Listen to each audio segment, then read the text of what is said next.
पॉडिस्तान channel पर सभी सुनने वालों का स्वागत है। नमस्कार। आज हम बात करने वाले हैं रॉयल एनफील्ड की एक काफी पॉपुलर बाइक हंटर 350 के बारे में।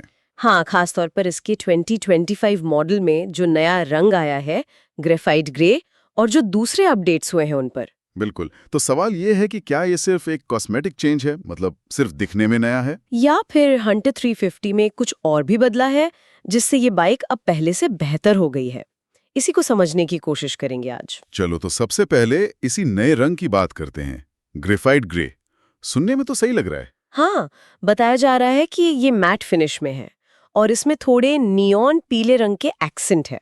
अच्छा, कहाँ पर दिए ये एक्सेंट? जैसे टैंक पर जो रॉयल एनफील्ड लिखा है वो, और पहियों पर मतलब एलॉय व्हील्स पर स्टिकर्स हैं। कह रहे हैं कि स्ट्रीट ग्राफिटी आर्ट से प्रेरित है ये। इंटरेस्टिंग। और ये किस वेरिएंट में मिल रहा है? ये मिड वेरिएंट में आया है, मतलब जहां पहले डैपर ग्रे और फैक्ट्री वाइट मिलते थे, अब उनके साथ ये तीसरा ऑप्शन है। और सबसे जरूरी बात, कीमत। क्या इस नए रंग के लिए कुछ ज्यादा पैसे देने पड़ रहे हैं? नहीं, यही तो अच्छी बात है। कीमत में कोई बदलाव नहीं किया गया है। एक्स शोरूम वही है, करीब 1,76,000 रुपए। अच्छा, तो ऑन रोड लगभग 2.25 लाख के आसपास पड़ेंगी, जैसे अलीगढ़ में 2,17,000 रुपए के करीब। हाँ बिल्कुल, कीमत ना बढ़ना तो कस्टमर्स के लिए अच्छी खबर है। सही बात है। अब जरा हंटर 350 के बेसिक्स पर आ जाते हैं। इसकी पहचान यही है कि ये आरई की सबसे हल्की बाइक है। हाँ, वजन सिर्फ 181 किलो, इसी वजह से इसे शहर में चलाने के लिए और खासकर नए राइडर्स के लिए बहुत अच्छा माना जाता है। और इंजन तो वही भरोसेमंद जे सीरीज वाला है, 349 सीसी का। जी, air oil cooled engine. Power करीब 20.2 हॉर्स पावर है 6100 आरपीएम पर, और टॉर्क 27 एनएम है 4000 आरपीएम पर। इसका मतलब है कि शहर में चलाने के लिए पावर डिलीवरी काफी स्मूथ होगी, लो एंड टॉर्क अच्छा है। बिल्कुल, बार बार गियर बदलने की जरूरत नहीं पड़ती, ट्रैफिक में राइड आसान हो जाती है। और 5 स्पीड गियर बॉक्स है इसमें। अब आते हैं हाल के अपडेट्स पर, जो 2025 मॉडल में हुए हैं। सबसे पहले तो सीट की बात हो रही है। हाँ, सुनने में आया है कि सीट में अब ज्यादा घना फोम इस्तेमाल किया है, तो शायद आराम थोड़ा बढ़ गया होगा। और पीछे का सस्पेंशन, उसमें भी कुछ बदलाव है। हाँ, रियर सस्पेंशन अब 6 स्टेप एडजस्टेबल प्रीलोड के साथ आता है, मतलब राइडर अपने हिसाब से थोड़ा एडजस्ट कर सकता है। और एक बड़ा बदलाव है शायद क्लच में। बिल्कुल, ये बहुत अहम है। अब इसमें स्लिप असिस्ट क्लच दे दिया गया है। इससे क्या फर्क पड़ता है? इससे क्लच लीवर काफी हल्का हो जाता है।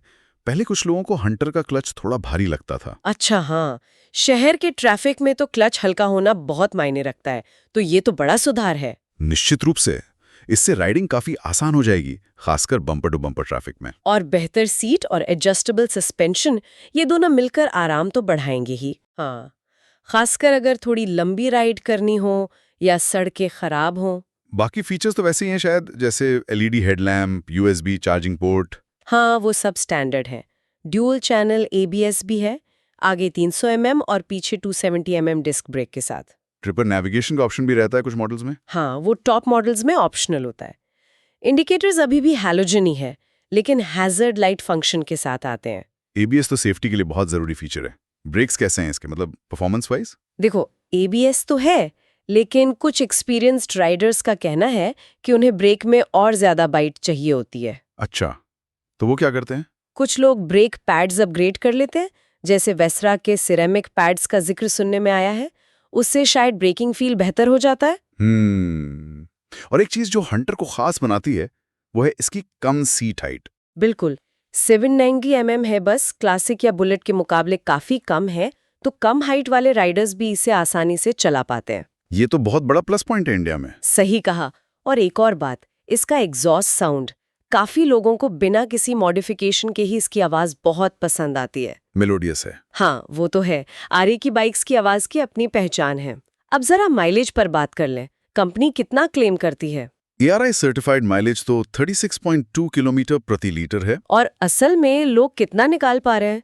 ओनर्स का क्या कहना है? ज्यादातर ओनर्स बताते हैं कि शहर और हाईवे मिलाकर आराम से 35 किलोमीटर पर लीटर मिल जाता है। कुछ लोग तो शहर में ध्यान से चलाकर 40-45 तक भी निकाल लेते हैं। अच्छा, 40-45? ये तो काफी अच्छा है। हाँ, चलाने के तरीके पर निर्भर करता है। और 13 लीटर का फ्यूल टैंक है, तो रेंज भी अच्छी मिल जाती है। एक टिप भी सुनने में आई थी ओनर से, पेट्रोल को लेकर। हाँ, कुछ ओनर्स का अनुभव है कि XP95 जैसा प्रीमियम पेट्रोल इस्तेमाल करने से परफॉर्मेंस और माइलेज दोनों में हल्का सा सुधार महसूस होता है। ये ट्राई करने वाली बात हो सकती है।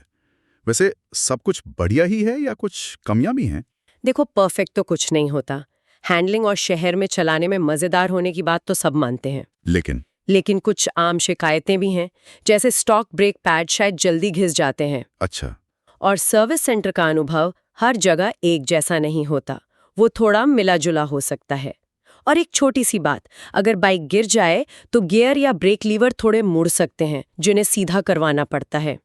ये तो छोटी मोटी बातें हैं जो हो सकती हैं। हाँ, मैनेजेबल है। तो कुल मिलाकर देखें तो हंटर 350 अब इस नए ग्रेफाइट ग्रे रंग में भी आ गई है, वो भी बिना दाम बढ़े। और ये शहर के लिए एक हल्की, स्टाइलिश और आसानी से चलाई जा सकने वाली आरी बनी हुई है। और जो हालिया अपडेट्स हैं, बेहतर सीट, एडजस्टेबल सस्पेंशन और खासकर स्लिप असिस्ट क्लच, इन्होंने इसे और बेहतर बना दिया है। तो जो लोग पहली बार आरी ले रहे हैं या जिन्हें रोज शहर में चलाने के लिए बाइक चाहिए, उनके लिए ये एक मजबूत दावेदार है। बिल्कुल, कीमत, स्टाइल, परफॉर्मेंस और फीचर्स का एक अच्छा बैलेंस देती है ये बाइक। यहाँ एक सोचने वाली बात यह है कि क्या हंटर 350 अपने इस थोड़े मॉडर्न लुक और आसान राइडिंग अनुभव के साथ वाकई में रॉयल एनफील्ड की जो पारंपरिक वाली छवि है, हाँ, वो भारी भरकम रेट्रो लुक वाली, हाँ, उससे हटकर एक बिल्कुल नई पीढ़ी के राइडर्स को अपनी तरफ खींच पा रही है? ये एक दिलचस्प सवाल है। शायद इसका जवाब वक्त के साथ और साफ होगा। बिल्कुल।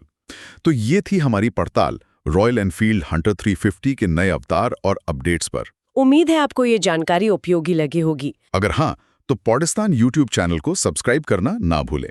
इस बाइक के बारे में आपके क्या विचार हैं, हमें नीचे कमेंट्स में जरूर बताएं। और आप आगे किन टॉपिक्स पर ऐसी ही गहरी चर्चा सुनना चाहेंगे, वो भी हमें बताएं। अगली बार फिर मिलेंगे एक नए विषय के साथ। धन्यवाद। धन्यवाद।